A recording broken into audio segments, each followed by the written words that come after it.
Hello po mga kababayan, kamusta po kayong lahat? And once again, welcome back po muli dito sa Simply Talkies Vlog. Tayo po ay magbibigay ng maiksing komento, opinyon at reaksyon sa mga mainit na usaping politika sa ating bansa. Tayo po ay magpapasalamat at magsha-shoutout sa lahat ng ating channel members, followers, mga nagla-like at nagsishare ng ating videos, no, sa mga OFWs na matitino at mga law-abiding OFWs, to the men and women in uniform, sa mga frontliners at mga guro. Shout out po lahat sa inyo. At ako po ay muling nagpapasalamat sa lahat ng ating taga-subaybay at tumutulong sa paglago ng ating channel. Maganda po ang kinalabasan ng ating Marso, no? Nahit po natin ang ating mga target ng dahil po sa inyo, no? Sa walang sawa nyong pagsuporta, sa hindi nyo pag-i-skip ng ads, no? Maski na mahaba-haba, kung 1 minute, okay na po yun, skip nyo na, no? Mahalaga po mapanood nyo yung ating videos. Okay, salamat po sa mga dumadalo sa ating live stream, no? Yung mga hindi bumibitaw. Again, may God bless us all. May God bless our country, and may God bless the Marcos administration and protect it from the evil forces from the likes of Dutertes, their minions, their followers, and the anti-Marcoses. Sa pag-usapan natin mga kababayan, ito po, no, mukhang maraming maiko-content ito. Si Ginoong Senator Robin Mr. Wonderful Tonight Padilla. Kasi po naglabas po siya ng kanyang saloobin, no, may video po siya diyan na nawalan po sila ng ulo, para po silang mga chicken na walang ulo at hilong talilong sila, no? At sabi niya, magkakagulo sa bansang Pilipinas, national security concern ng Pilipinas si Digong, at yung instability, hindi daw magiging stable ang bansang Pilipinas kasi kung sakaling may mangyaring di maganda kay Digong at matigok, magkakagulo daw po. Yun po yung mga pinagsasabi niya, no? Yung number 1 crowd magnet nila ay nanoon nakakulong. So wala silang ibang paraan para maka-attract ng crowd sa kanilang mga campaign sorties. So ano sila, inutil, no, manggagamit, no? Dahil kung wala si Digong, wala din pala sila. So they exist because of Digong. And they only exist for Digong. Paano pag wala na si Digong? They will cede, no? They will secede to exist. They will cease to exist. Ayun po ang tama. Hihinto na silang ano yung to exist, ha? Hihinto na sila na makita pa, magpakilala pa, yung mga ganon. Ang hirap i-convert sa English mga kababayan eh. If there is Digong, they will exist. If there is no more Digong, they will no longer exist. Ha? They exist for Digong only. They exist because of Digong. Ayan, mga kababayan, nakuha nyo? O now, eto na naman ang sinabi niya mga kababayan, ha? Pagpipiestahan natin si Mr. Wonderful Tonight. Napakataba ng utak nito. Pero nasaan ang utak niya? Wala daw po siyang ulo eh. Nasaan ang ulo? Baka nandun sa Marianas Trench. Naitain na. Sorry naman mga kababayan. Naisama pa yung utak nila mga kababayan doon sa Marianas Trench po. Oo. Ha? Ito na naman ang sinabi niya. Ang haba ng pinagsasabi niya sa video niya. Ha? Ito po, sa politiko. Naglolokohan na lang tayo sa Pilipinas. Oy! Oy!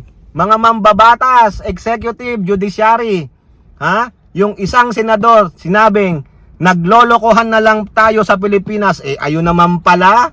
Di mag-quit ka ng senador. Oo. Di ba ang sabi mo nga, ayaw ko na. Sa 2028, ayaw ko na. Nag-usap na kaming mag-asawa, hanggang doon na lang, wala nang re-election. Tama na ako sa politika kasi ayaw naman ng mga Pilipinong magbago. Nag-give up po si Robin, parang si Sara Duterte lang. Give me 100 billion pesos more sa DepEd, I will fix the problem. Half year later, I quit. Mga quitter pala itong mga minions, mga aso, no, followers ng Duterte. O tingnan nyo, sa isang vlog natin, sabi niya, I quit. Oo, ayaw ko na kasi ayaw magbago ng Pilipinas. Ayaw magbago ng mga Pilipino. Yung sinusulong niyang parliamentary system. Ayaw pong pumayag ng mga politiko dahil nandoon ang mga dynasty.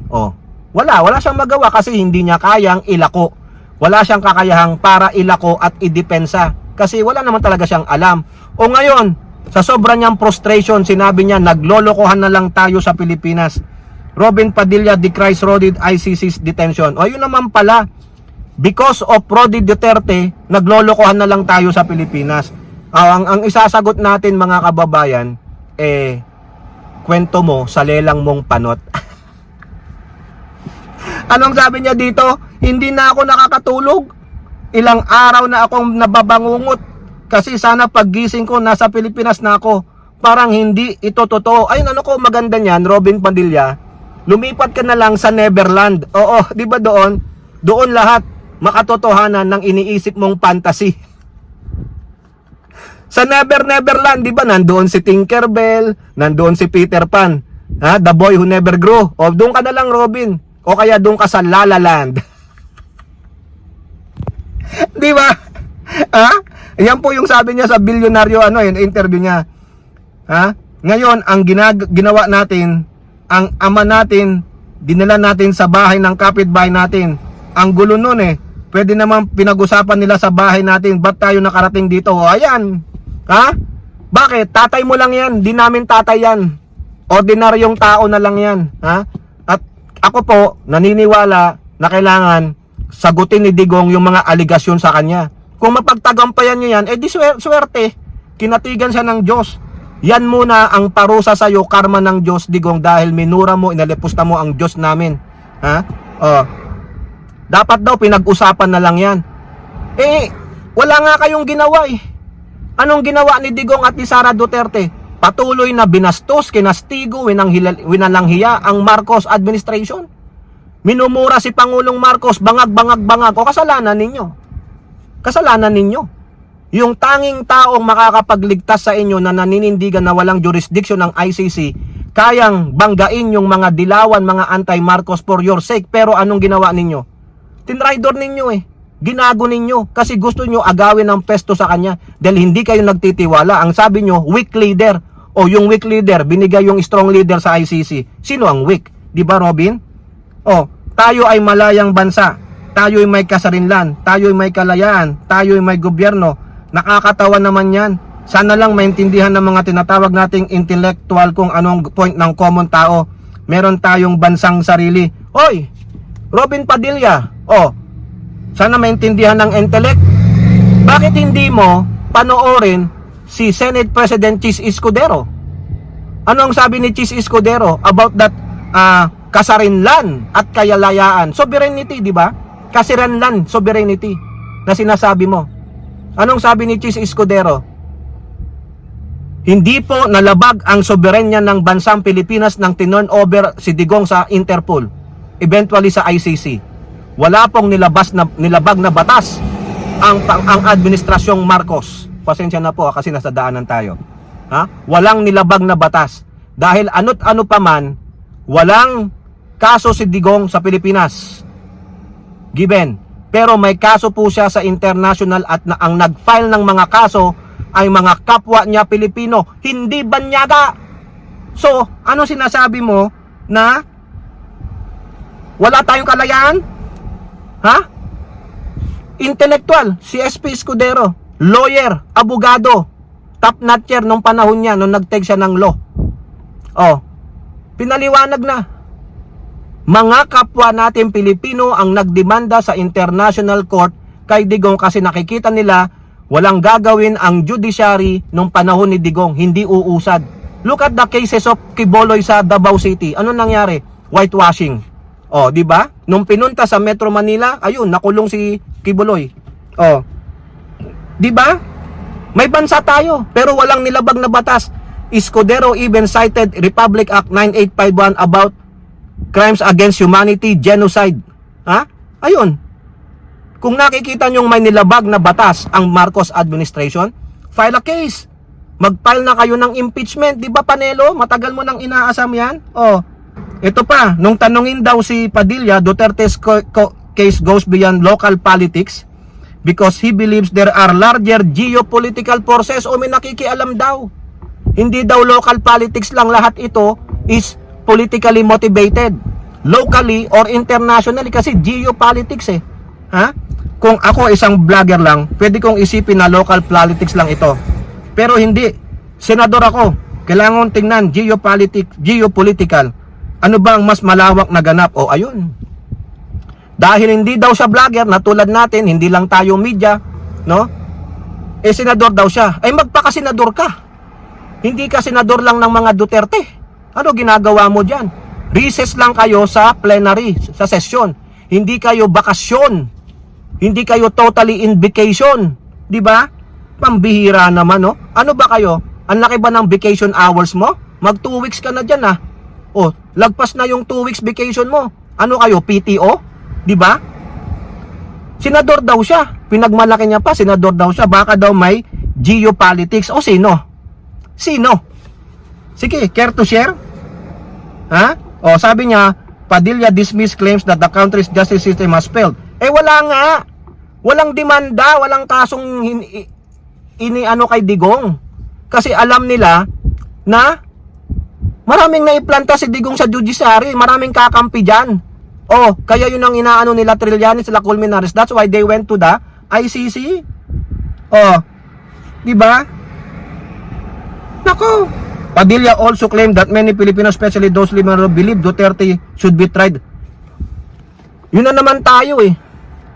Should be tried in the Philippines. Ayun na nga, may whitewashing. May mga hurado na kikiling kay Duterte imbis na maging fair. Oh, kayo, naniwala naman ako sa inyo. Marami daw mga Pilipino. Nako, ako nga nandito, oh, dapat nga matry siya dyan sa ICC. Ha? Oh. Gali, oh.